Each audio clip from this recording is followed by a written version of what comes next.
Captain America 4 became the lowest rated part of the first Avenger franchise, but is it deserved? We finally watched the film and will not keep the suspense. It is the worst, of course. Deservedly so. The New World Order is without a doubt the weakest film about Cap.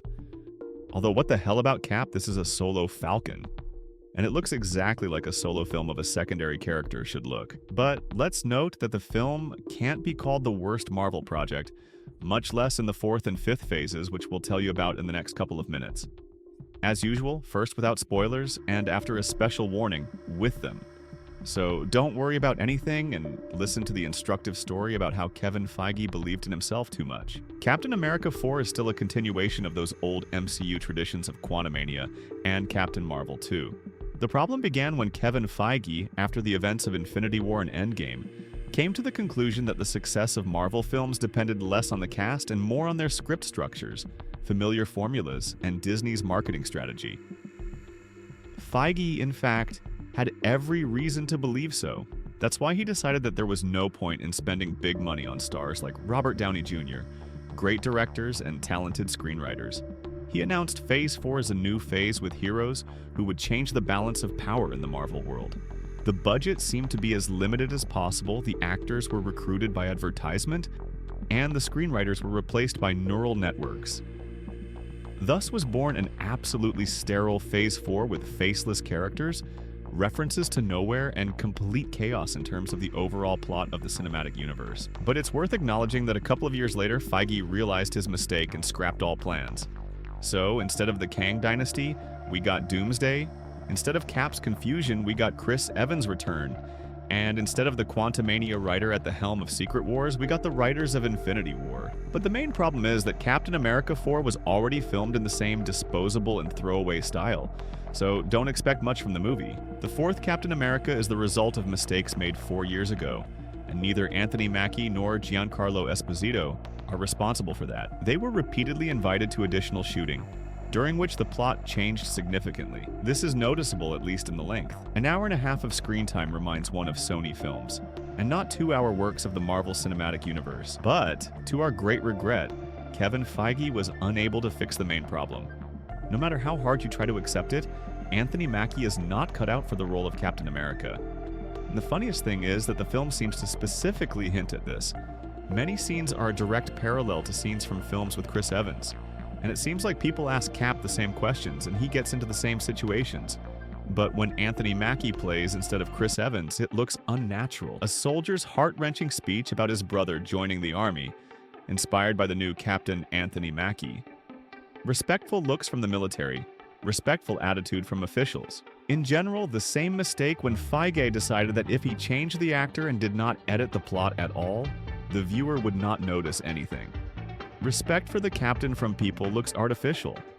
All these stereotyped and heroic poses, a frowning face looks like a parody, but the comparison with Steve Rogers right in the film is completely unsuitable. It should be noted that Anthony Mackie plays, as always, beautifully, and he has no shortage of talent. But it just so happened that he plays second fiddle in Marvel magnificently. If the film could be treated as a spin-off about Falcon, there would be no problems. But when it comes to a blockbuster for $200 million, questions arise slightly less about the Red Hulk. This one generally became a victim of promotional materials because, according to the plot, his appearance is kind of a spoiler, although Teddy Ross's storyline is quite interesting, and you even want to sympathize with him. Harrison Ford demonstrates a great performance, and it is difficult to blame him for the fact that the marketers decided to reveal the appearance of the Hulk, who is considered almost the main plot twist. From a marketing point of view, they can be understood, because Anthony Mackie alone will not be able to attract viewers to the blockbuster. But then the question arises, why make this movie at all? But let's also look at the positive aspects, which are also there. In Captain America 4, a bold attempt is made to tie up all the disparate plot details from past projects, and even leave a few hooks for future ones. And it is done well. It continues the story of Black Panther 2, and there are endings for old characters, and even hints at the X-Men. And the plot of the fourth part of Captain America is not bad. If Chris Evans and Scarlett Johansson participated in it, and if some of the dialogues were more profound, it could have become a real hit. The creators really tried to create a good action movie with detective elements. Even in its current form, the film is quite watchable. However, the feeling that this is a spin-off does not leave. It seems that the real Captain America is about to appear on the screen. Perhaps this feeling should not be. Significant events take place in the film. Such characters as Eternal, Shang-Chi, Hulk, Spider-Man, Bucky, War Machine, Ms. Marvel, She-Hulk, Moon Knight, Daredevil, and many other heroes act on the planet. But, as usual, no one cares. In Winter Soldier, there was a conspiracy to take Cap out of the picture that no one even knew about. In Spider-Man, there was a storyline that the superheroes simply didn't have time to finish. And here, nothing like that was done. The global crisis is discussed on all TV channels for a whole week, and Cap gets zero help. But in the end, the plot is not the most important thing. The entertainment portion of the film, where familiar faces could appear, would have been more useful. Because right now, it feels like a cheap Falcon spin-off. It's good, it's entertaining, and even funny at times, but it's still a spin-off, not a main Captain America movie. To be honest, we expected it to be much worse. In the end, we give it a solid 6 on a scale of 1 to 10. Personally, we'd rate the new Cap higher than Black Widow and Quantumania, but lower than Shang-Chi, but not so low that a movie like Captain Marvel 2 isn't worth watching. This movie is watchable if you can tune into the Falcon and the Winter Soldier special with its battle scenes, visual effects, and no frills. Basically, it's an illustration of why Marvel decided to update its concept. Now we just have to watch Thunderbolts before we see the first results of the reboot. Because that's it for the spoiler-free part, and if you don't want to hear them, turn off the video in 5, 4, 3, 2, 1. The film begins with the world having rediscovered the Celestial and the immensely valuable adamantium.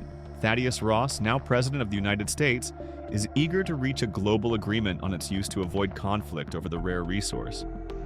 However, Thaddeus is gravely ill, and the leader from the 2008 finale of Hulk provides him with pills to prolong his life. The fragile agreement is based on Ross's promise to give the leader a lab and freedom in the future. But the leader predictably reneges on the terms and begins plotting revenge against Ross.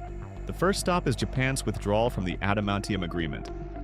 The leader's puppet is Giancarlo Esposito, whose talent is wasted on an insignificant character with a machine gun and a knife, who appears on screen for only 3 minutes. Esposito incites Japan to conflict with the United States. Cap comes to the rescue, who, together with his new ally, manages to explain the situation to Ross, as well as to the pilots controlled by the leader. With the deal restored, Ross addresses the world at the White House, announcing the adamantium peace deal. However, the leader had a secret trump card. The pills contained a high dose of gamma radiation, which in moments of anger turns Ross into the Red Hulk. This happens during his speech due to the leader's manipulation. Red Hulk is fought by Captain America, who wins with the help of a plot device that included vibranium wings and Black Panther technology in his suit. The leader is behind bars, Ross is behind bars, and Cap decides to assemble a new Avengers. Other storylines are developing in the background, including Isaiah, Bradley, and the new Falcon. In one of the episodes, Bucky appears, telling Sam that Steve was not wrong and that he really is a good Captain America.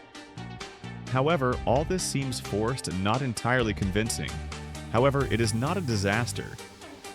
Finally, someone paid attention to the Celestial.